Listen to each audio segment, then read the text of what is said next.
Welcome to ETF Edge, your go-to place for all things exchange-traded funds.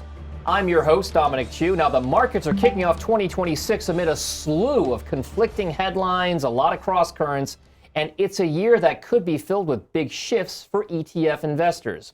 So joining me now to break all of this down is Jay Jacobs, the U.S. head of equity ETFs over at BlackRock, alongside Todd Rosenbluth, the director of research over at Vedify. Gentlemen, thank you both for being here, and Happy New Year. Happy New Year. Great to be here. It's good to be here with all of you guys as well and our audience. So let's talk a little bit about the ETF Edge, I guess, thematic investing playbook as we head towards the bulk of 2026. We're here now. It's our first trading day of this real new year, right? And we had, we traded on the second, but this is the first real full week of 2026 investing. So maybe, Jay, we'll start with you. You work at the biggest asset manager in the world, and you guys have a lot of different products out there. If I was to try to pin some of the big themes that you will be looking for in terms of ETF and thematic investing in 2026, what would they be for you? What would they look like? Well, I think it really is about these three different categories. The first is really what are the biggest growth opportunities in the market today, where you have to get laser focused to try to find some of these more targeted exposures like artificial intelligence that could do very well in this environment. The second is, and maybe more relevant for retirees, is where are you going to get income from? We are in a falling interest rate environment. We expect some cuts this year. You need to find new sources of income to diversify your portfolio and generate, income from it.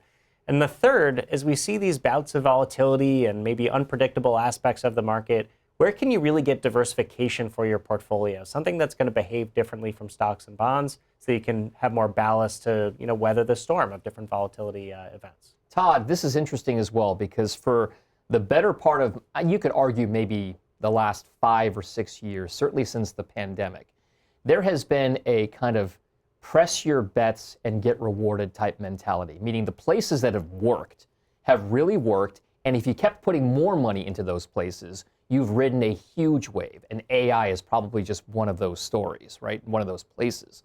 At what point, though, why would investors want to get off of that train right now, and why would they want to look at things like diversification? If those places had been working so well for so long, what signs have you seen that they are not going to work as well as they have in the past few years? So I guess a couple of things to that. One, I do think some of the themes that worked in 2025 are going to be relevant again in 2026. So AI is still going to be a popular theme to invest in for the overall marketplace. We've seen it for ETFs that are targeted and have AI in the name. Jay has and team have a fund that's BAI is the ticker. That's been very popular, or was very popular in 2025. We've seen some other products that are AI adjacent, nuclear energy, for example. The Range Renaissance Nuclear Energy ETF, NUKZ, was up 55% in 2025, and we think that those trends are likely to continue. But what we saw in December that was interesting to me is we started to see investors move into small cap ETFs. They were out of favor for much of 2025. They underperformed. Small caps is an area that could perhaps perform well in a lower rate environment, and so we've started to see small caps gain attention. Does that persist in 2026? We think it might. And if it does, then there's a range of different ETFs that are available. It's an interesting point, Jay, because the idea of a broadening out trade has been talked about fairly for the last 10 years, and it hasn't really materialized. It really has been, for the most part, in a simplistic view, all about 2 or 3 key sectors and parts of the market, and you could argue maybe 7 to 10 of the biggest stocks in the market as well. If you look at the way things have shaped up over the last 10 years and why things may be different this time around, people are not necessarily getting out of, say, AI, tech, comm services, and consumer discretionary, but they're looking at other places in the market as well. Where exactly do you think that search leads them to? Well, we actually brought out an entire suite around this concept, because if you look at the market and the level of concentration that you see today, you could say it's either a feature or a bug, but it's reaching historical levels of concentration. And so we've brought out different ETFs to really be able to break apart things like the S&P 500 or the NASDAQ 100 to really be able to play this concentration in the markets. Do you want to overweight some of the biggest mega cap tech names? Do you want to broaden it out and go equal weight across the S&P 100? This gives you a lot of different ways to kind of build a ETF portfolio and really try to manage or lean into that concentration risk. So we've seen a lot of flows into top T, which is the top 20 names in the S&P 500. We've also seen a lot of flows into OEF, which is an equal weight version of the top 100 names in the S&P. It's really about people kind of thinking about building a portfolio and how much concentration risk they want in that portfolio. Just how much more complicated is it going to be, Todd, given the fact that there are so many ETF offerings out there and that you have to stay on top of the types of holdings each have, the types of maybe style drifts that could happen, the things that may over-concentrate you in certain areas but underexpose you in others? How much more active, so to speak, do ETF investors have to be, given the idea that many of these moving parts are now moving at a pace that we haven't seen over the course of the last 10 years? So there's a few ways to think about that. One is, are you active on your own? Are you investing in an active ETF that where the stock picking is being done by the portfolio management team, whether that's BlackRock, whether that's T. Rowe Price, whether that's Capital Group? There are all these firms that have brought their best managers into that space. And even if they have a narrow parameters as to where their areas of focus are, that's going to shift month to month, potentially quarter to quarter, certainly. But even if you're on an index-based product, we just went through a rebalance period that typically happens in December, tied to the VettaFi products, tied to S&P index-based products. A number of strategies look different today as we are in early January than they did a month ago. For example, Victory Shares has a free cash flow ETF, VFlow. We at VettaFi are the index provider behind that. It added energy and healthcare companies as part of its rebalance. So that's a good thing in that it's following the rules of the rule book. But as an investor, that's a good thing that you want to see that it's changing, but you need to stay on top of it. You need to make sure that you understand what is inside your ETF, whether it's active, index-based, or even if it's market cap weighted, because the S&P 500 adds some companies from time to time. The active element is something we've spoken about at length for at least the last year, maybe even two at this point, because the emergence and evolution of the number of actively managed exchange-traded funds in the marketplace has been powering much of the ticker growth, if you want to call it that, within the ETF universe. Many of the newest ones out there are more actively managed type products, right? So Jay, if that's the scenario, many of these active ETFs are ones that target the three buckets that you just mentioned at the top of the show. Many of those ones are giving specific tailored exposure to certain types of strategies and certain types of either products or industries or anything like that.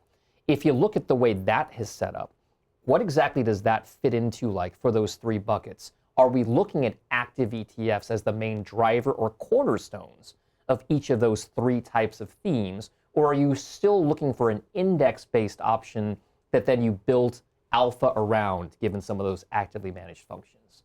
Every portfolio is going to be different, but I think one of the reasons active is resonating in this environment is there's more volatility and there's more dispersion across different asset classes and frankly different sectors as well. So it gives the opportunity for active managers to generate alpha and to outperform. If you look over the last 10 years, the S&P 500 has delivered something like 13.5% annualized.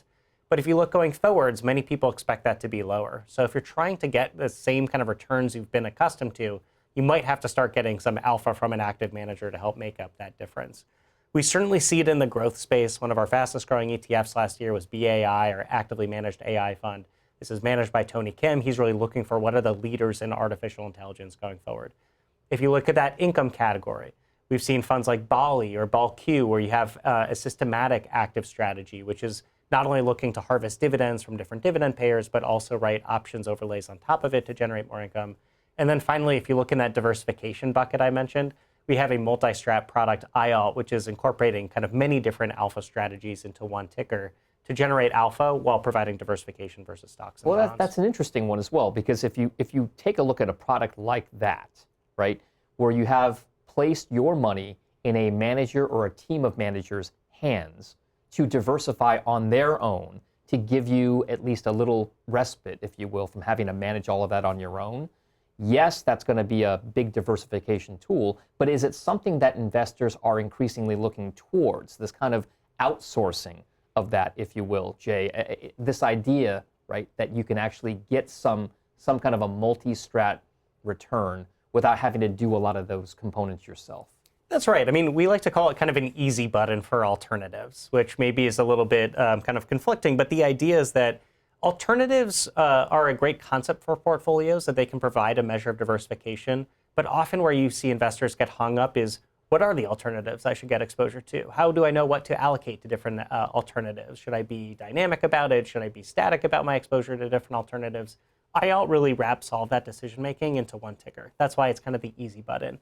Whether you want to get kind of dynamic macro exposure, where you have a strategy that's looking to go across different countries or different macro asset classes, whether you're trying to get equity market neutral across individual securities to find relative value, or you're looking at something that's going to try to play different style premia in credit or equities. All of those are often individual decisions investors have to make, but with IALT, it's all wrapped into one ETF, so you can just say, this is my diversified multi-strat alternative strategy in my portfolio. We talked a lot over the course of the last decade in ETFs, Todd, about the notion of hedge fund-like strategies, right? We talk about things like factor-based momentum type models. We talk about things like maybe the use of options and futures, commodity trading advisor type strategies that are now embodied in ETF format. What kind of demand have you seen from your standpoint, kind of across the entire ETF landscape, about some of these products? I'm going to call them hedge fund-like. We're not really calling them that these days, but you kind of know what I'm saying, that they're not traditional strategies. They are certainly more alternatives-based, to Jay's point. So it's not a huge category yet, but it's growing both in number of supply of products and in demand. So Calamos, for example, is a firm that's brought out an auto-callable suite of ETFs. The first one they brought out is CAIE, and it's gathered over $500 million in assets in a relatively short time period, offering income in an alternative format, and that's interesting. We've talked about private credit, and we've seen some of the firms bring direct exposure or indirect exposure to private credit to get exposure through the ETF wrapper. And then there's other just long-short strategies that are available. Some of them have been around a while and haven't gathered assets. There's some firms that have brought some of their expertise into the ETF marketplace. And then I would consider, and maybe we'll get there, but I would consider Bitcoin and the demand for Bitcoin ETFs to be an alternative as well. And there's been very strong demand in direct Bitcoin exposure or using options to be able to enhance the income. NEOS, for example, has a relatively new and popular product, BTCI, that's offering income and Bitcoin exposure in one strategy. Now, the cryptocurrency side of things is something that has gained a lot more traction over the course of the last couple of years, especially because large-scale asset managers like BlackRock now have options to invest in equity-like formats in terms of ETFs, but using exposure for things like Bitcoin and Ethereum. BlackRock has IBIT, it has ETHA, right? Those are two of the big ones out there that track the two biggest cryptocurrencies. What exactly do you see as the future for crypto investing with ETF investors using those vehicles to gain their crypto exposure? It's still so early. It's only been when's its anniversary? In a couple of days, 2 years since IBIT originally launched, and we've seen it raise tens of billions of dollars. But still, many investors have still just been starting their educational journey around what is Bitcoin, how might it fit in a portfolio. For many financial advisors, maybe they didn't have access to crypto before, or even weren't able to buy IBIT until it was approved on their platforms. We're starting to see a much more broader group of people that can and are interested in investing in this asset class. So we see this still being very early days for Bitcoin and Ethereum. It's a lot more about education, a lot more about how does this fit in a portfolio, how might it behave in different market environments, and how could it sit alongside stocks and bonds. Now, Todd, the crypto story is not one that's new for crypto investors to the direct cryptocurrencies themselves, but the democratization, if you will, of the markets because of the ETF business and the ETF industry has allowed more access to these types of exposures for traders and investors who are not categorized as, say, crypto native. What exactly have you seen that suggests that this ETF, focused crypto type investing really has maybe longer term momentum? So I think last year was a great example of there was volatility tied to Bitcoin. IBIT, we'll use that as the example. saw some price volatility. I think it finished down for the year and still had one of the best years in terms of asset gathering. So it shows that investors that are moving in to getting exposure to cryptocurrency through the ETF wrapper have some loyalty to the product, have confidence in the long-term trends. They're not necessarily moving in or moving out based on that volatility. So that to me makes it feel like an advisor or an investor is offering an allocation to cryptocurrency as an alternative, and then they're sticking with it. They're not necessarily selling out and looking for another alternative so quickly. So I would compliment BlackRock and their shareholders for staying relatively loyal given the volatility that we saw. Okay, and because it is the first show of 2026, I'm going to close out our interview here with the same question for both of you guys. And I'm going to start with you, Todd. As an ETF industry watcher, what are you most excited about in seeing develop for ETF markets in 2026? So I'm excited to see what happens with share classes of ETFs of mutual funds or mutual funds of ETFs. We got the first round of approvals from, I think it's 31 different firms now have the green light in 2026 to bring their products through a different wrapper to the marketplace. I don't know how many of them and how aggressive they're going to be in that, but that's something that I have my eye on. I'm going to be watching that. And we have the Exchange Conference coming up in a couple of months. I think by then we'll have a lot of people who have started their journey of bringing their strategies into the marketplace. So I'm excited to watch that. Yeah, we'll see what the mile markers are once more people get involved as well. What excites you the most, Jay? I'm glad I get to go second after Todd.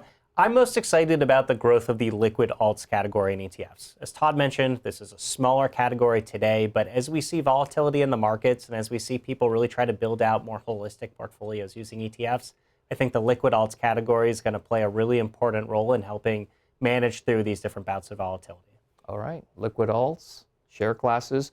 Todd Rosenbluth, Jay, thank you so much for joining us here. We really appreciate it.